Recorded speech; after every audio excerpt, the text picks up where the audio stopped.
మంగళవారం కానీ శుక్రవారం నాడు కానీ వెళ్ళండి, మంచి ఫలితాలు సంప్రాప్తిస్తాయి. తదుపరి వృశ్చిక రాశి. వృశ్చిక రాశి వారికి ఈ వారం చాలా బాగుంది. వృత్తి ఉద్యోగాలలో మంచి పేరు సంపాదిస్తారు. వ్యాపారపరంగా చాలా బాగుంటుంది.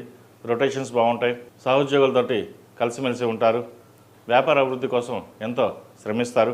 విదేశీయానం చేయాలనుకునే వారికి సానుకూల పరిస్థితులు గోచరిస్తోంది. అలాగే ప్రభుత్వపరమైన రావాల్సిన సబ్సిడీలు వీరికి అందుతాయి. ఏ పని చేసినా నిదానంగా ఉన్నా కూడా సమయానుకూలంగా మీ తెలివితేటలతోటి మంచి పేరు ప్రఖ్యాతలు గడిస్తారు. ఎవరైనా సరే మిమ్మల్ని విభేదించడానికి ప్రయత్నం చేస్తే సున్నితంగా తిరస్కరించి మీకు అనుగుణంగా మాట్లాడగలుగుతారు. ఆ సత్తా మీలో ఉంటుంది. మీ తెలివితేటలే మిమ్మల్ని రక్షిస్తుంది, కాపాడుతుంది. జీవిత భాగస్వామి మీకు ఎంతో సహాయ సహకారాలు అందిస్తారు. మీరు ఎదుగుదలకి వాళ్ళు ప్రోత్సహిస్తారు కూడా.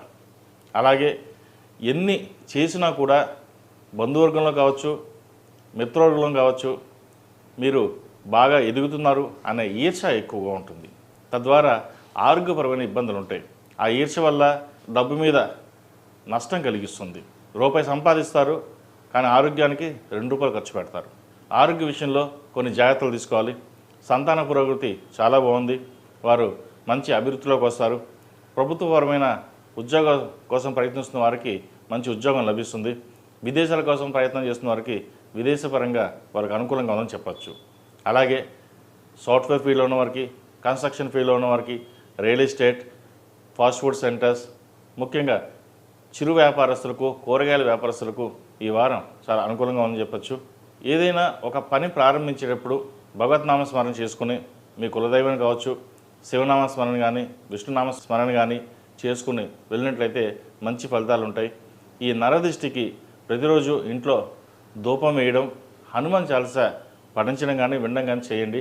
మంచి ఫలితాలు సంప్రాప్తిస్తాయి. వ్యాపారపరంగా రొటేషన్స్ బాగుంటుంది. డబ్బులు కూడా అధికంగానే వస్తాయి. విద్యార్థులకు కాలం అనుకూలంగా ఉంది. ఉద్యోగం కోసం ప్రయత్నిస్తున్న వారికి మంచి ఉద్యోగం లభిస్తుంది. ఈ రాశిలో జన్మించిన స్త్రీలకు వృత్తి ఉద్యోగాల పరంగా, వ్యాపారపరంగా సానుకూల పరిస్థితులు గోచరిస్తోంది. వివాహాది శుభకార్యాలు ఘనంగా నిర్వహిస్తారు. అలాగే శుభకార్యాలకి శ్రీకారం చుడతారు. ఎవరు ఎన్ని చెప్పినా సరే పక్కన పెట్టి మన ధోరణిలో మనం వెళ్ళాలి.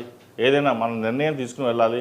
జీవిత భాగస్వామి సహాయ సహకారాలు ఉన్నప్పుడు మనం ఒకరి గురించి పట్టించుకోవాల్సిన అవసరం లేదు అన్న ధోరణితో ఉంటారు. సహోదరుల మధ్య సఖ్యత ఏర్పడుతుంది. ఎప్పటి నుంచో ఉన్న విభేదాలు తొలగిపోతాయి. స్థిరాస్తి సంబంధించిన వ్యవహారాలు అనుకూలిస్తాయి. ఒక ఇల్లు కానీ స్థలాన్ని కానీ కొనుగోలు చేస్తారు. 10 మందిలో ఆర్భాటంగా ఉండడానికి ఇష్టపడరు. ఏదో భగవత్ సంకల్పంలా ఇచ్చారు, సంపాదించుకున్నాం, స్థిరంగా ఉండాలి, ఏదైనా భగవంతుడి ఆశీస్సులు ఉండాలి అనే ధోరణితో మీరు ఉంటారు. అలాగే ఆరోగ్యం పట్ల కొన్ని జాగ్రత్తలు తీసుకోవాలి. థైరాయిడ్, గైనకాలజీకి సంబంధించి ఇబ్బంది పెడుతుంది. స్కిన్కి సంబంధించిన ఇబ్బంది కూడా పెట్టే అవకాశాలు గోచరిస్తుంది. కళా రంగాల వారికి, సినిమా రంగంలో ఉన్న వారికి కాలం అనుకూలంగా ఉంది. ఏదైనా ఒక వ్యాపారాన్ని ప్రారంభించాలని ప్రయత్నం చేస్తారు. అది ఈ వారం సానుకూలపడుతుంది. అయితే కష్టే ఫలినట్టుగా చేతిలో రూపాయి ఉండదు, కానీ వ్యాపారం ప్రారంభించాలి అని ఒక పట్టుదల ఉంటుంది.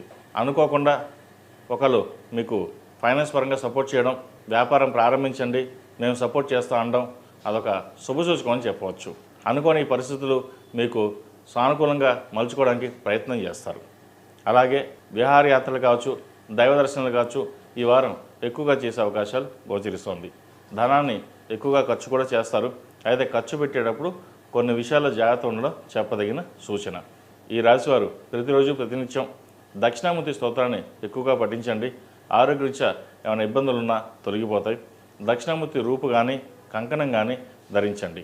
ఈ రాశిలో జన్మించిన వారికి కలిసి వచ్చే సంఖ్య 6, కలిసి వచ్చే రంగు వైట్. ఏదైనా పని మీద బయటికి వెళ్ళినప్పుడు గురువారం కానీ సోమవారం నాడు కానీ వెళ్ళండి. మంచి ఫలితాలు సంప్రాప్తిస్తాయి. తదుపరి ధనుసు రాశి.